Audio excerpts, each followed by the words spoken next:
tout le monde, j'espère que vous allez bien par la grâce de Dieu, que votre semaine s'est bien passée et que maintenant votre week-end aussi se déroule bien par la grâce de Dieu. Donc bienvenue dans l'émission Un moment de lecture avec Yeshua et Maloua, une émission durant laquelle nous lisons la parole de Dieu ensemble.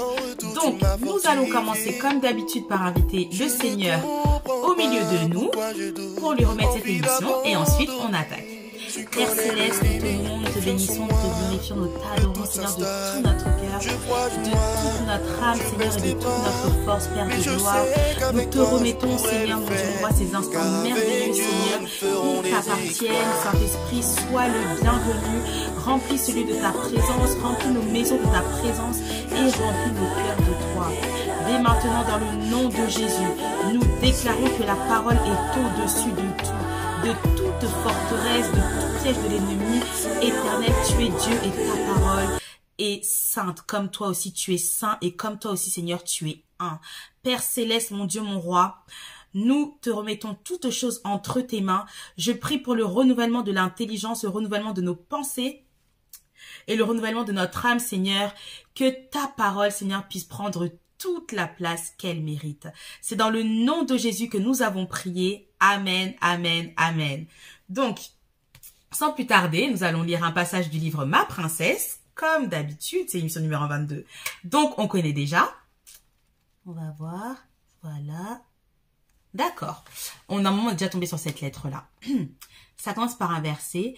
Il vous donne, selon la richesse de sa gloire, d'être puissamment fortifié par son esprit dans l'homme intérieur. Amen. Éphésiens 3, verset 10. Ma princesse, je peux t'empêcher de tomber. Hosanna.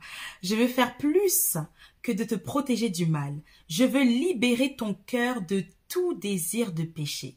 Quand tu seras tenté, prends autorité sur le mal et prononce haut et fort mes paroles de délivrance. Tu découvriras que ma puissance est plus grande que celle des ennemis de ton âme. Je suis ta force, ton assurance. Si tu le veux, je peux te garder sur le chemin de la vie éternelle et permettre que rien ne puisse détruire ma volonté parfaite pour toi. Je t'ai gardé pour un objectif beaucoup plus grand que tout plaisir que la terre peut offrir. Alors, appelle-moi avant de tomber dans un piège et je te ferai un chemin pour t'échapper. Cherche-moi et je te donnerai le pouvoir de triompher. Amen.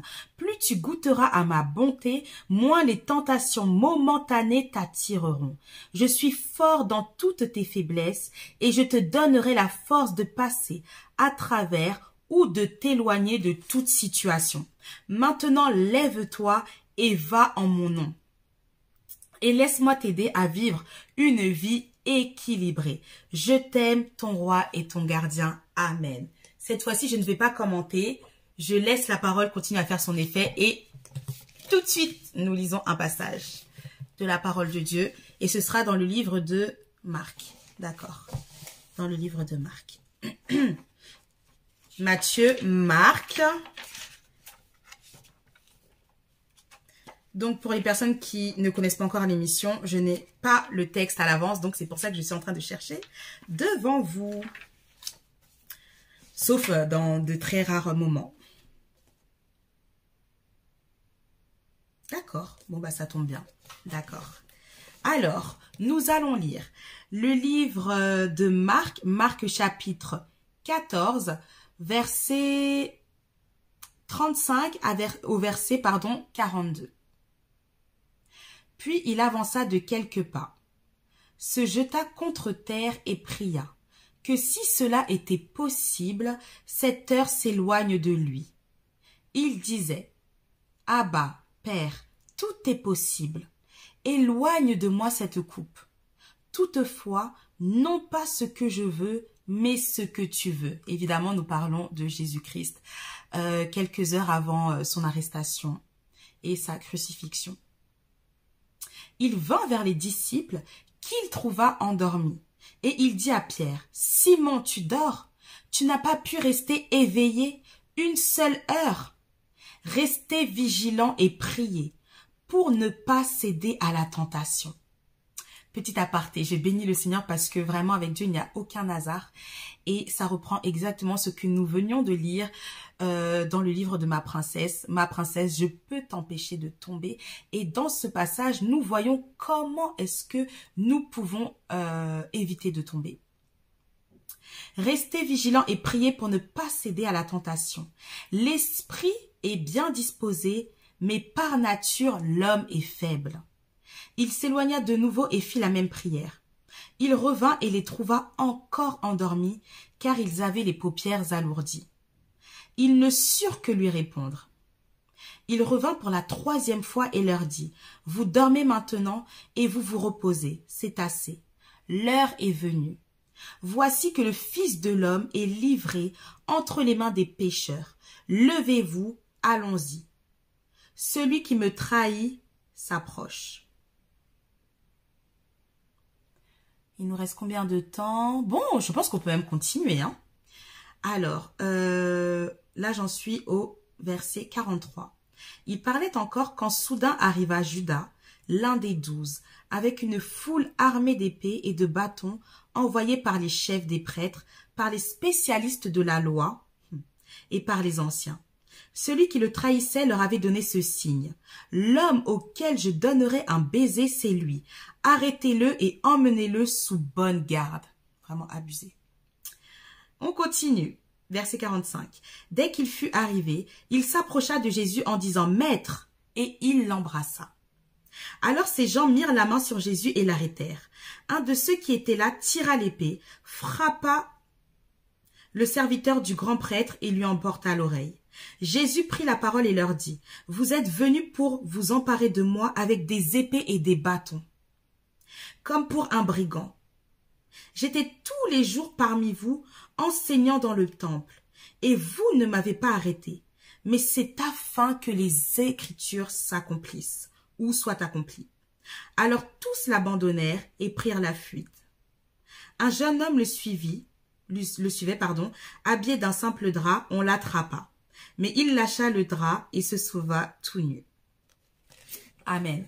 Donc, dans ce passage, en fait, que nous venons de lire, on voit tout ce qui a précédé l'arrestation de Jésus.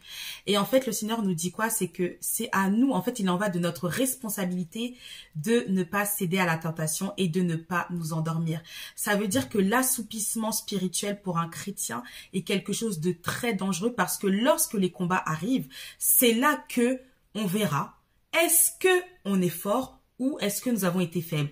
D'où l'importance en fait de prier sans cesse comme le demande notre Seigneur, de connaître la parole de Dieu, mais d'avoir aussi une relation comme ça avec le Saint-Esprit, afin que nous ne soyons pas étonnés des événements qui arriveront.